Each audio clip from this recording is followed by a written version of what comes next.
সবাইকে স্বাগত আমার YouTube channel Bangla GS2 A to Z এ। ঠিক আছে, আগের দিন আমরা করেছিলাম রিলেটিভ পার্সন।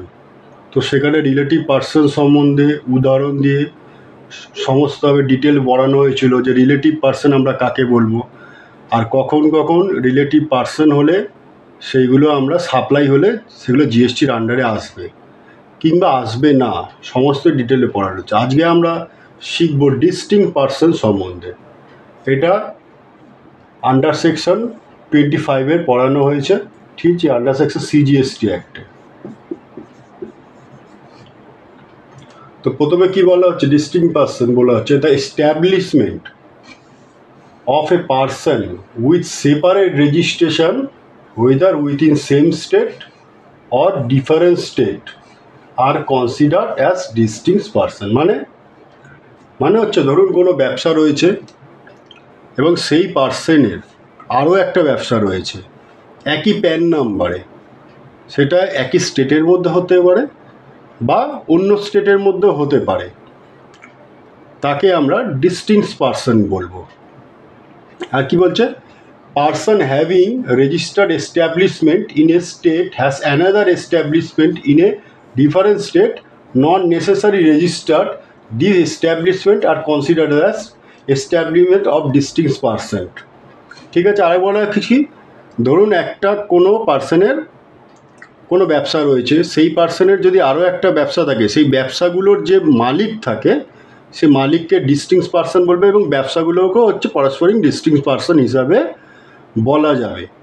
ঠিক আছে, এবং সবসময় এটা নয় যে একটা ধরুন রেজিস্টার্ড বিজনেস আছে, অন্য বিজনেসটাকে রেজিস্টার্ড হতে হবে, রেজিস্টার্ড না হলেও তাকে আমরা ডিস্টিংক্ট পার্সন হিসাবে গণ্য করতে পারি। একটা উদাহরণ দিয়ে এইটা এখন বোঝা যাক।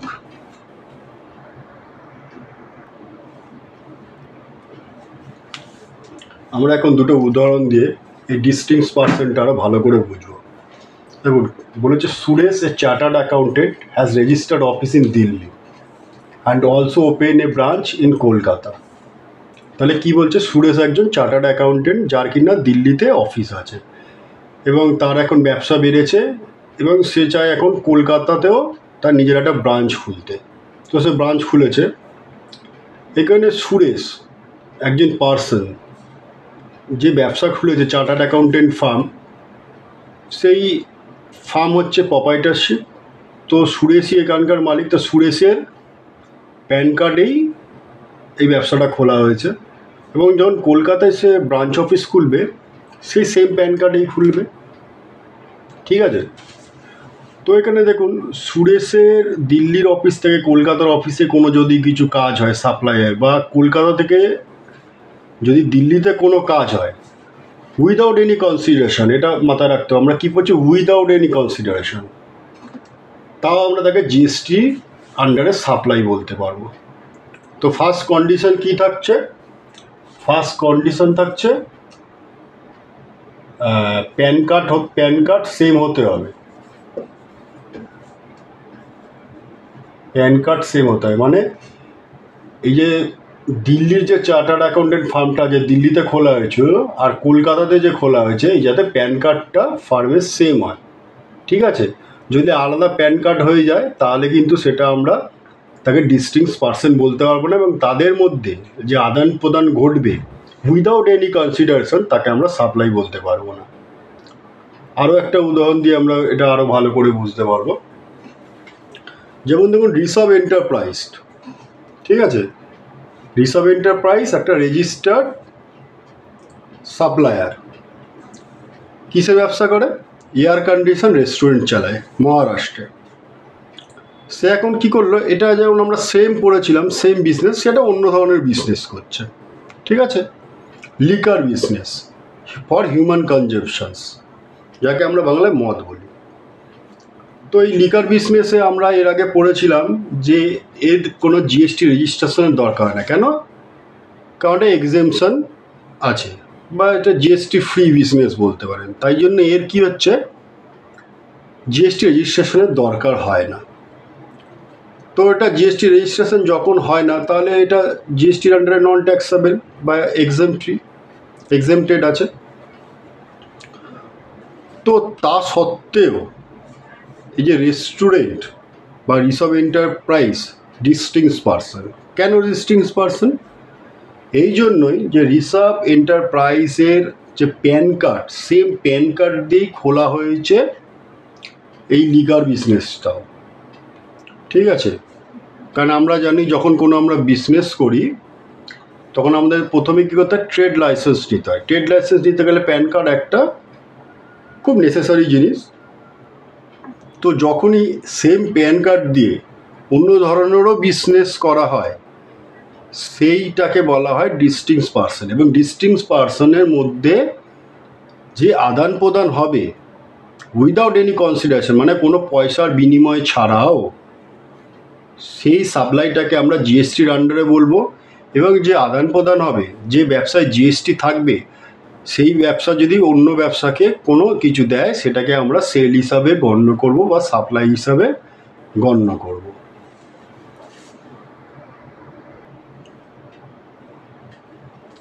এখন আমরা দেখব stock transfer or bulk transfer qualify as supply কীভাবে হয়। দেখুন, ব্রাঞ্চ মানে একটা ব্যবসা যখন বড় হওয়ার চেষ্টা করে তখন সে করে তার মেন ইউনিটটাকে রেখে সে অন্য জায়গায় সেম কোম্পানির নামে আরও একটা ব্রাঞ্চ খুলতে চায়। ঠিক আছে, বা শাখাও খুলতে চায়, সেটাকে আমরা ব্রাঞ্চ বলতে পারি। এই দুটো ব্রাঞ্চের মধ্যে সবসময় কিছু না কিছু আদান প্রদান হতে থাকে নিজেদের মধ্যে। ঠিক আছে, সে গুডস হতে পারে, সার্ভিস হতে পারে। তো জিএসটির আন্ডারে এগুলো কীভাবে ট্রিটমেন্ট হয় সেটা আমরা এখন জানব।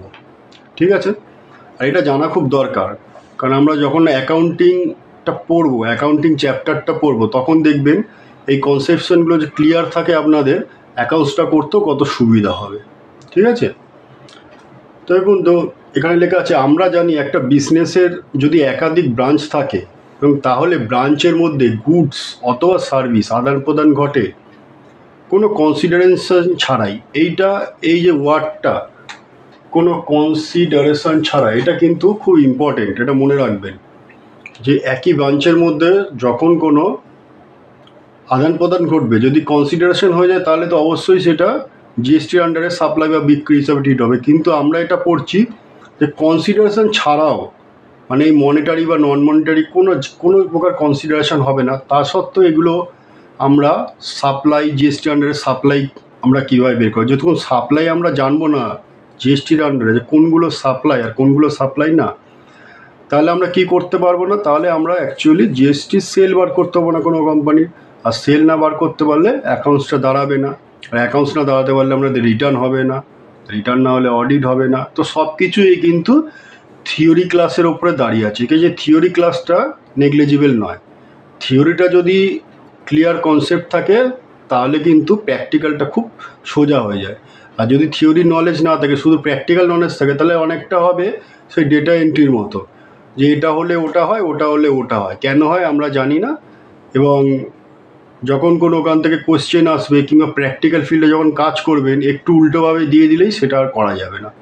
তাই আমাদের থিওরিটা খুব কনসেপশন যেটা ক্লিয়ার রাখতে হবে, যাতে আমরা প্র্যাকটিক্যাল ফিল্ডে রিটার্ন বা অ্যাকাউন্টস বা কোনো অডিট যখন করব তাতে আমাদের কোনো সমস্যা না হয়। ঠিক আছে, তো দুটো ব্রাঞ্চের মধ্যে যখন কনসিডারেশন হয়, মনিটারি অথবা নন মনিটারি, আবার কী হয় দেখবেন একই ব্রাঞ্চের বিভিন্ন ডিপার্টমেন্টের মধ্যেও আদান প্রদান ঘটে। ঠিক আছে, যেমন ধরুন ম্যানুফ্যাকচার ডিপার্টমেন্ট কী করছে, কোনো কিছু ধরুন গার্মেন্টসের ম্যানুফ্যাকচারিং, সেখান থেকে গার্মেন্টস তৈরি হচ্ছে, প্যাকিং হচ্ছে, এবং সেটা কোথায় যাচ্ছে, গোডাউনে যাচ্ছে, এবং গোডাউন থেকে শোরুমেও যাচ্ছে। ঠিক আছে, তো এইগুলো কী হচ্ছে, একটা ডিপার্টমেন্ট থেকে অন্য ডিপার্টমেন্টে যাচ্ছে। তো এইগুলোকে আমরা সেলফ সাপ্লাই বলতে পারি, মানে নিজেকে নিজেই সাপ্লাই করছে। কিন্তু জিএসটির আন্ডারে এরম ট্রানজ্যাকশান ঘটলেও উইদাউট কনসিডারেশন তাকে আমরা সাপ্লাই বলবো। কখন বলবো দেখুন, এখানে দুটো শর্ত আছে। এই যে ব্রাঞ্চ ট্রান্সফার করলে অ্যাকচুয়ালি তো এগুলো বিক্রি হচ্ছে না, আমি আমার গোডাউন থেকে বা ম্যানুফ্যাকচারিং ডিপার্টমেন্ট থেকে শোরুমে পাঠাচ্ছি, এটাকে বিক্রি না, এটা মোটেও বিক্রি না। কিন্তু কোনো ক্ষেত্রে এগুলো বিক্রি হিসাবে আমরা গণ্য করব।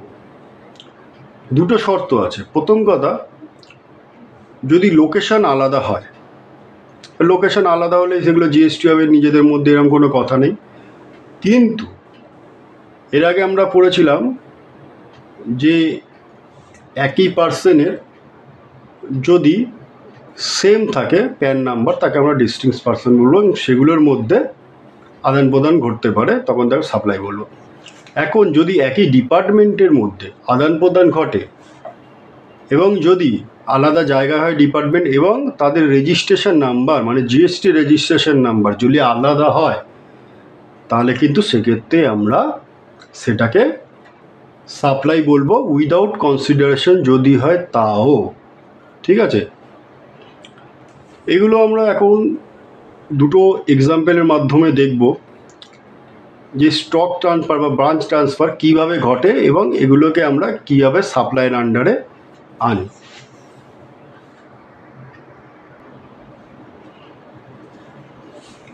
এখন আমরা একটা উদাহরণের সাহায্যে দেখব এই স্টক ট্রান্সফারটা কীরমভাবে ঘটে। ধরুন এখানে বলা হয়েছে রঘুবীর ফ্যাব্রিক্স 1000 ইউনিটস ট্রান্সফার করলেও কোথা থেকে, ফ্যাক্টরি যেটা লখনৌতে আছে, শোরুমে সে ট্রান্সফার করেছে যেটা দিল্লিতে আছে, তাহলে দুটো আলাদা স্টেট হয়ে গেল, এবং লখনৌতে ফ্যাক্টরিতে সে আলাদা রেজিস্ট্রেশন নিয়েছে এবং দিল্লি যে শোরুম আছে সেখানে সে আলাদা রেজিস্ট্রেশন নিয়েছে। এখন কি হচ্ছে, সে 1060 লখনৌ থেকে দিল্লি শোরুমে ট্রান্সফার করলো, কিন্তু তার বদলে ফ্যাক্টরি তো আর কোনো পয়সা চার্জ করবে না তার শোরুমকে, কিন্তু তা সত্ত্বেও এটা ফ্যাক্টরির সাপ্লাই বা সেল হিসাবে গণ্য হবে। কেন হবে? ফার্স্ট, যেটা দুটো শর্ত আছে তার জন্য হবে। যে ফার্স্ট হচ্ছে যে দুটো ইউনিট আলাদা স্টেটে আছে। ঠিক আছে, এটা মনে রাখতে হবে যে ব্রাঞ্চ ট্রান্সফারে যেগুলো হচ্ছে, তো দুটো ইউনিট আলাদা স্টেটে হতে হবে আর ইউনিটের রেজিস্ট্রেশন আলাদাভাবে হতে হবে। ঠিক আছে, যদি রঘুবীর ফ্যাব্রিক্স ধরুন সেম স্টেটে হতো এবং একই সিঙ্গেল রেজিস্ট্রেশন মানে একটাই জিএসটি নাম্বারে দুটো ইউনিটই চলছে, তাহলে কিন্তু একটা ইউনিট থেকে অন্য ইউনিটে যখন সাপ্লাই হচ্ছে সেটাকে আমরা কি বলবো, সাপ্লাই হিসাবে গণ্য করতে পারবো না, যখন জিএসটির আন্ডারে সেল হিসাবে নিতে পারবো না। দুটো কন্ডিশন অবশ্যই পূরণ করতে হবে, আলাদা স্টেট এবং আলাদা রেজিস্ট্রেশন। এটা আমরা একটা আরও উদাহরণ দিয়ে দেখব যে একই স্টেট হলে কিভাবে, বা একই স্টেট হলে বা একই রেজিস্ট্রেশনের আন্ডারে আমরা সেটাকে জিএসটিতে সাপ্লাই হিসাবে কনসিডার করতে পারি না। আর একটা উদাহরণ দেখব এখন আমরা।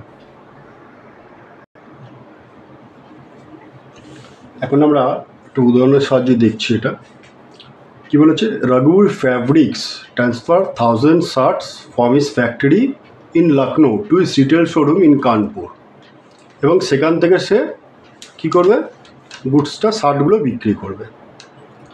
এখানে আমরা দুটো জিনিস দেখতে চাইছি।